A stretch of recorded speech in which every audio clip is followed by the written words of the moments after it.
Right, okay, on we go. And he's come to meet me, and he's come down to Luton. They've took me to a Muslim restaurant in Luton with the characters the money man was talking about. He's from Birmingham, and the character he was talking about that he's friends and associated with in Luton, I know are not nice people, yeah, and they're involved in criminality. Right. So straight away I'm alarmed. What form of criminality? Everything. They are gangsters. Everything. So then this is when I'm getting very, very concerned. Thank God we didn't name him, otherwise we would be in trouble. Okay. Now, you made an interesting point that if they had got your...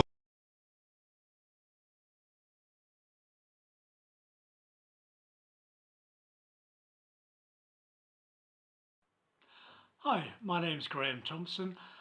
In my last video I made very strong criticisms of Tommy Robinson, which he fully deserved, but I also threw in this caveat. Tommy Robinson is taking, as admirable as he often is, as much in the service of democracy of a good number of things he does actually is. This video is about the enormous service Tommy Robinson has done his country.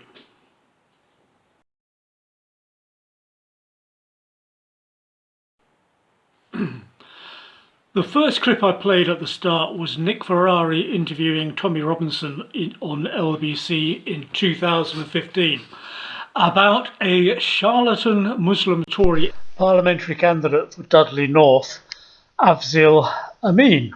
Tommy Robinson secretly filmed him trying to stage manage events with the EDL to help him get elected with the white working class vote, with the plan that the EDL was going to call a demo that was never going to happen in reality, and he would heroically intervene, win the confidence of the EDL, who would then call it off and call for Dudley North to vote for him.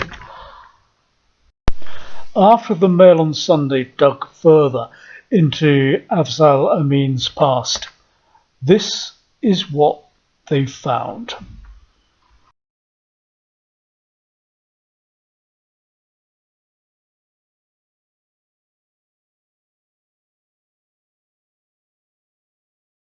You can stop the video to see the statements he made.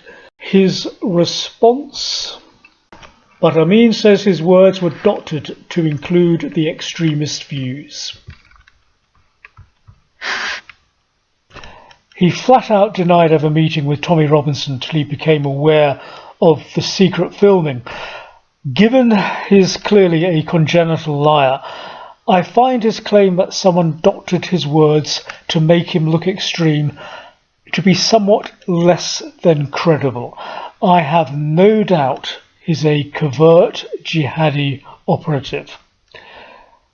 You can see him with Baroness Wolsey in the picture below. I would never call her a covert jihadi operative. She's blatant. She's always accusing Britain of Islamophobia, a tactic straight out of the jihadi playbook to put us on the back foot in fighting jihad. Before Tommy Robinson exposed him, Mr. Amin had been playing the same sort of double game as well. No one can argue that citizens participating in such acts have not betrayed the country and its values in the most profound way. Yet yesterday, Afzal Amin, a former senior British Army officer, declared that young British Muslims have themselves been failed by their leaders at home, both political and religious.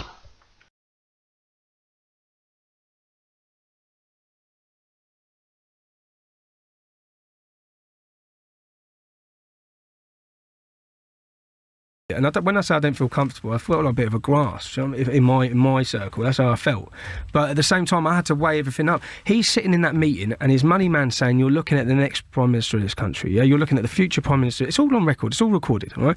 He then says, on record, "I wouldn't be getting into this if I just thought I could be an MP." I remember reading at the time that within Tory circles, Afzal Amin was strongly tipped as a future prime minister.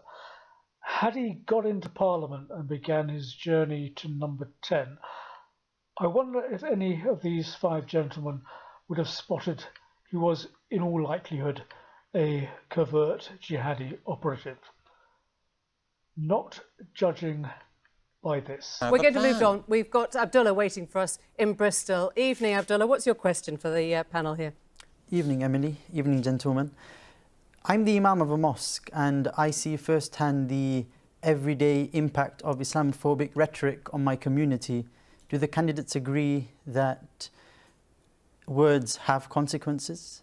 Do the candidates agree that words have consequences? But I'm happy to open up the Conservative Party to an independent investigation over allegations of Islamophobia. Would you like everyone on the stage who becomes our next Prime Minister, anyone, to commit to that? Yes, I would. Do you all agree, guys? Should we have an external investigation of the Conservative Party into Islamophobia? Absolutely. That they all agree. Rory, do you agree? Excellent. So, they agree. OK.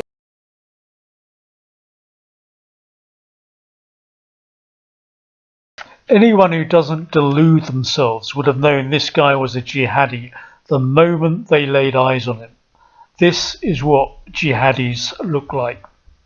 Now you might say, oh, but you can't judge people by their appearance. Yes, you can. At time of war, our security should get the benefit of the doubt.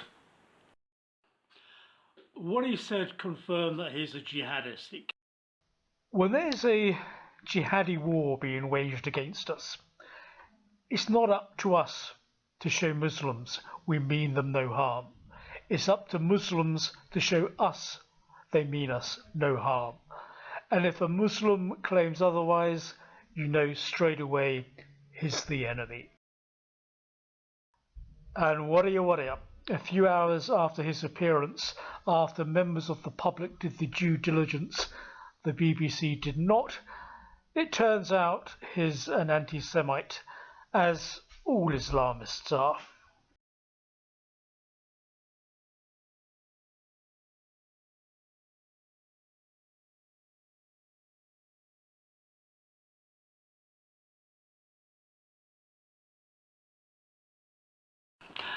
Let's take a look at a couple of other jihadists who straight away, just by looking at them, you can tell they're jihadists. The San Bernardino killers. I'm not saying that as soon as they pass through passport control, the authorities should have shot them on sight. That would be un-British. What I am saying is that people who look like that, returning from a country teeming with the enemy, should have been taken to quiet, dark rooms to be grilled on where they'd been and who they'd seen, and if they refused to cooperate or gave false information, put in orange jumpsuits and sent to Guantanamo. As it was, they waltzed through passport control.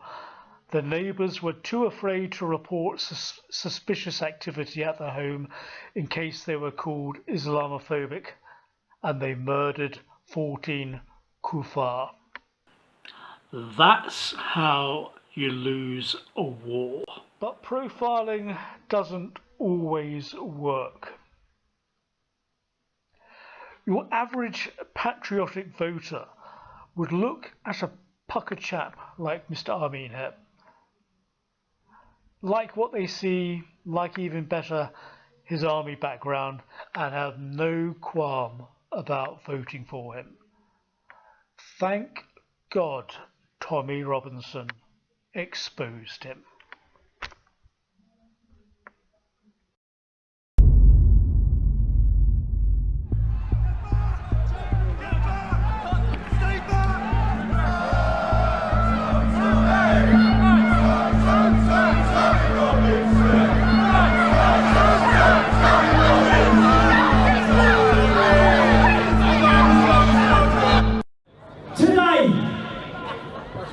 We exposed the BBC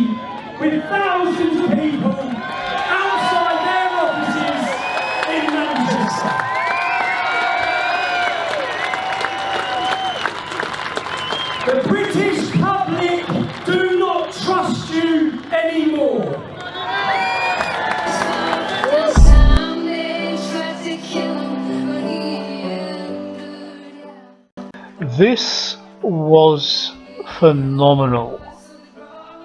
Tommy Robinson turned the tables on the BBC. He took down bad journalism with great journalism. If it was anyone but Tommy Robinson, he would have got a sackload of awards for it. Instead, the next day, he got banned from social media.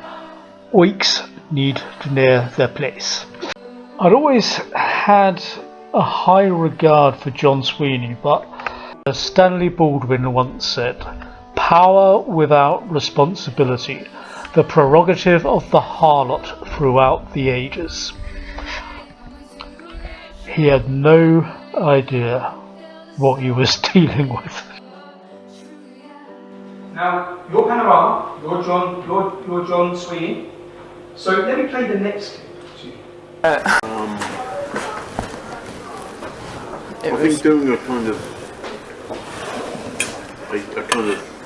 gender, a kind of sexual thing against Tommy Robinson is.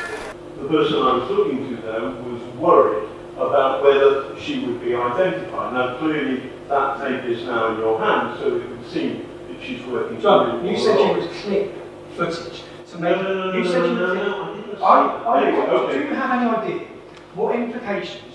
You tried to turn a normal argument into a sexual matter. No. Yes, you did. Yes, you did. You want to take it. Do you understand the implications? I've got 3 young children. Do you think before you destroy a man's life? Because this is what you were planning on doing. No, I've got the evidence. You misunderstand me. I misunderstand. So what I was trying to do was to. John Sweeney's hit job, in cahoots with the far left Hope Not Hate, never came out. John Sweeney left the BBC a year later and just kept digging.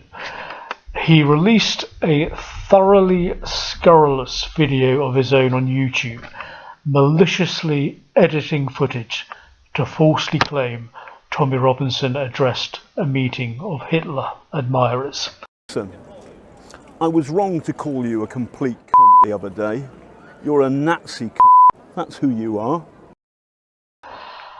As a little aside, the independent journalist Anna Brees used Panodrama to try to discredit John Ware's Panorama on the anti-Semitism of Corbyn's Labour, something that was thoroughly looked into after a complaint by Corbyn's Labour and found to be bang on the money, verified journalism.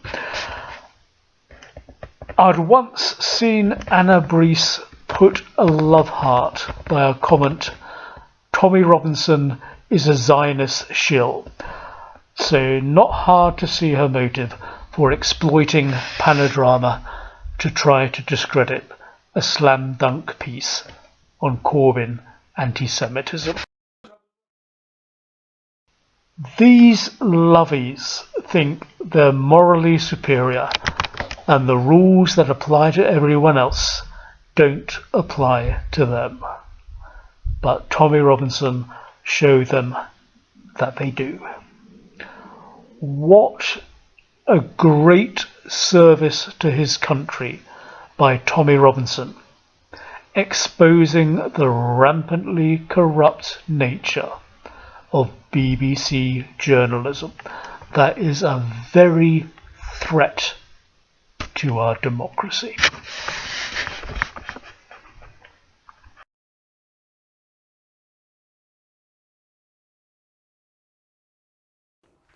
When I witnessed 3 young youths with their hoods up, being aggressive and purposely coughing in an old couple's face. You'll hear from that old couple now.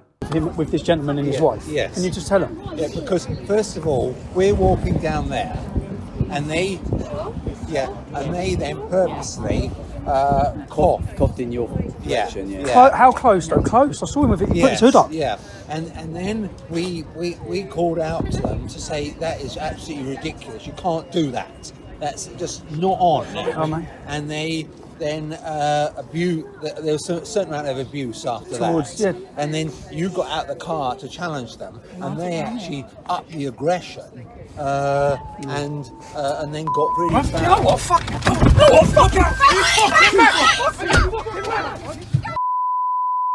The car! The car!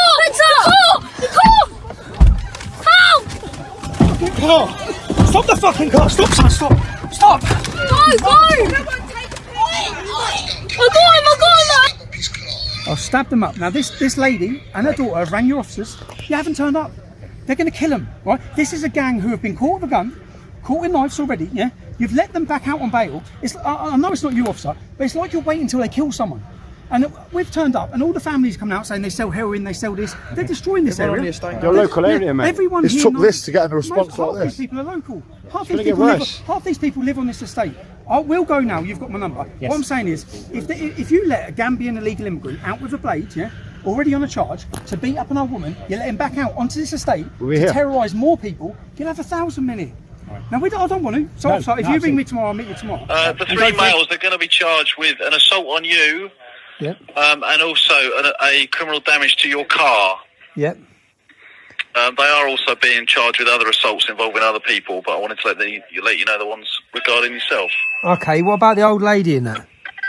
Yeah, they are being charged with other assaults. I can't go into those details. Tommy Robinson going the full hog in putting himself on the line to defend others.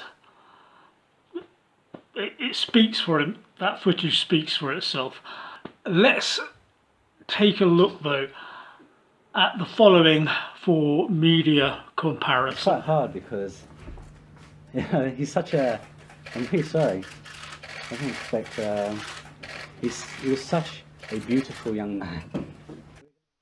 Mohammed Emwazi of the Jihadi front group Caged Prisoners, and John Rees, ex-Socialist Workers' Party official, holding a press conference after the RAF killed Jihadi John. The BBC and Sky News ran this enemy propaganda at time of war for 1 hour in a live broadcast. It's like Lord Haw runs the media. Yet, when Tommy Robinson gets arrested for assault for detaining an alleged paedophile for allegedly sexually assaulting his 8-year-old daughter, the media just reports his arrest for assault without mentioning the context of him detaining the alleged sexual offender against his little daughter, as if the father of an 8-year-old girl is Tommy Robinson. It doesn't matter if she's sexually assaulted. And then when he puts himself on the line to protect an elderly couple from the most vile yobs imaginable, he's only referred to as a passerby in all media outlets. Over the Jamal story planted by jihadists, the media never questioned it, and now of course they act as an adjunct to the jihadi propaganda in the lawfare being waged against him. What moral degenerates our media are. Thank you, Tommy Robinson, for getting stuck in once more and lifting the country with your heroism.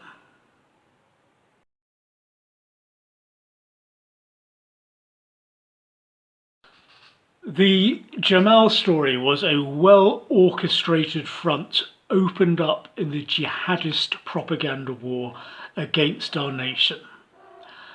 And the only person who met the enemy on that battlefield was Tommy Robinson. But I'm in court, and my argument to this point has been, I want to fight the case. I will win the case. I want to fight the case. I can prove what I said was true. I have child witnesses and adults all willing to come to court, but I have to protect them. I want an agreement they will never be named. And I want an agreement that that law firm do not have their details, because I won't give them to them. because I'm not about to put that little girl in danger. And she's a beautiful, lovely young girl who is willing to come to court, put herself at risk and tell the truth, because that's what this is about, getting to the truth. Jamal's solicitors have refused point blank to get his school record or give us access to his school record. Why do you think that is? Why do you think that is? We're now going to have to go to court again and have another court date to get a court order to get their school records, to prove what Jamal's like at school. You'll hear from one of these children witnesses now, but I've had to blank her name and change her voice. You'll hear that now. I am a witness for, well, I've given a witness statement, and I was assaulted by Jamal Hijazi at school in Year 9. I'm not comfortable with my details going to Jamal's solicitors because I saw personally what happened to in his family because I only live. I saw all the Muslim gangs outside of his house threatening to rape and stab and murder his sisters and his mother and himself. And I have 3 younger sisters and a family, and I don't want that coming on my family. I don't want people at my house like vigilantes trying to kill us and trying to threaten us and stab us and whatever else they do. I also saw the video of the red-headed crazy man going to Tommy Robinson's house, threatening to mince his kids and God knows what else he said. And I am not willing to put my family in that position, but I really do want the truth to come out and I want to come to court. The lawfare being waged against him is funded by members of the British public, which is like British citizens donating to Messerschmitts during World War II. And despite my profound qualms about Tommy Robinson politically, I felt honoured and privileged to donate to his legal funds. This is an important battle, and Tommy Robinson is virtually a one-man army in fighting it. One of the donors to the Jamal Messerschmitt Fund was neo-Nazi YouTube commenter Stufer, or maybe it's meant to be Stuka.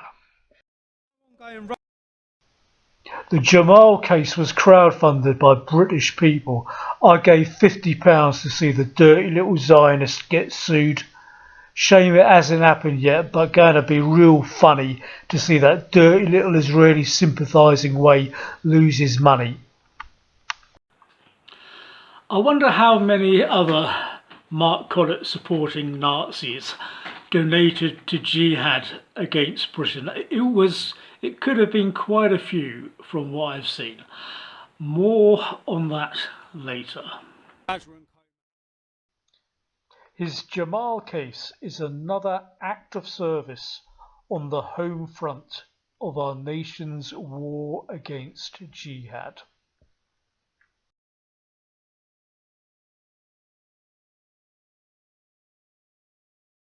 I absolutely love this.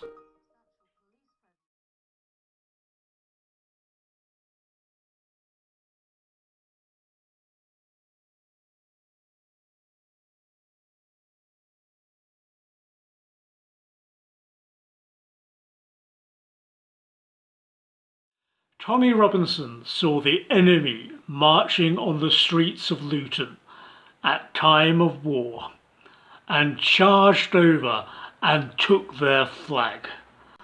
What an act of righteousness. Hardly anyone in our country today would have the courage to do that.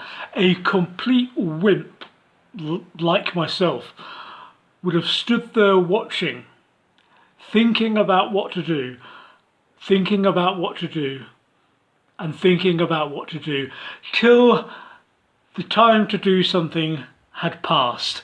And then I would have thought to myself, if I had been given more time to think about doing something, I might have done something. Tommy Robinson is someone who does something. And what he did really needed doing.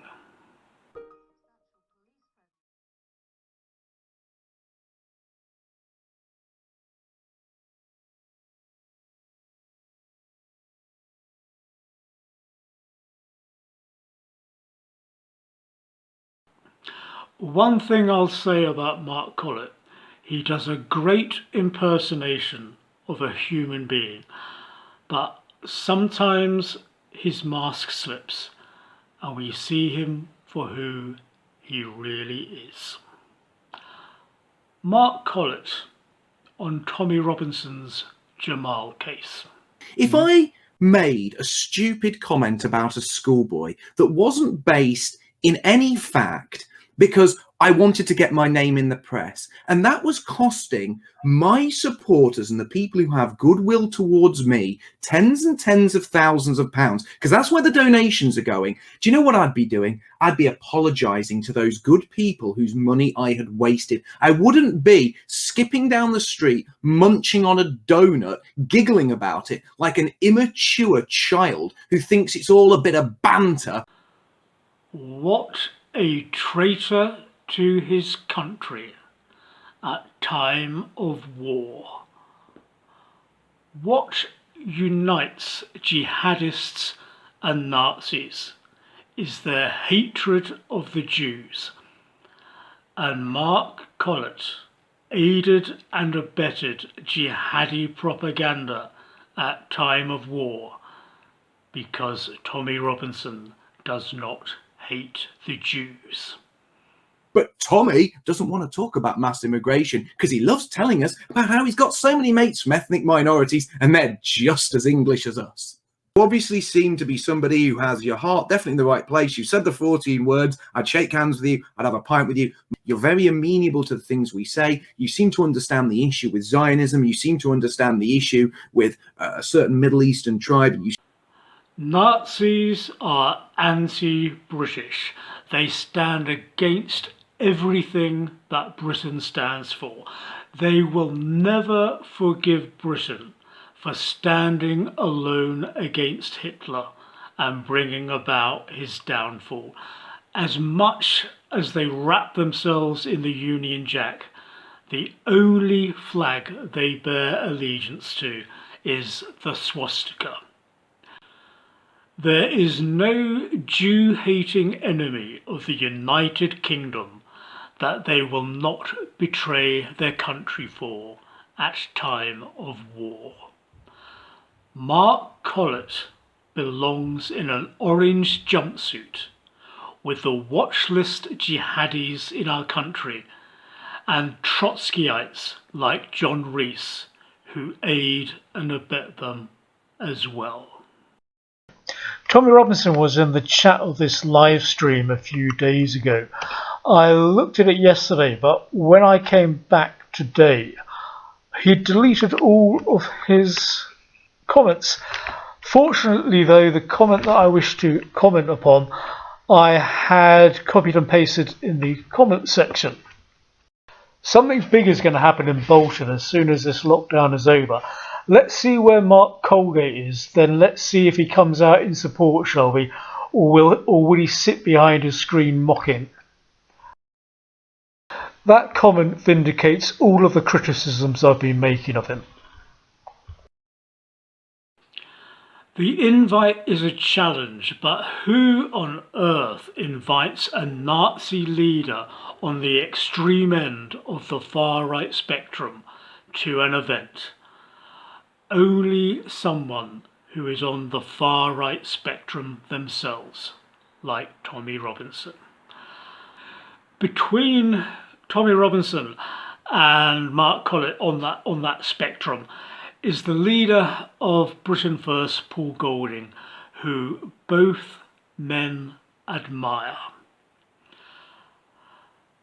The day Stephen Yaxley Lennon stops calling himself Tommy Robinson will be the day he stops being far right. The day Stephen Yaxley Lennon stops calling himself Tommy Robinson will be the day Stephen Yaxley Lennon is on the road to becoming a Churchill.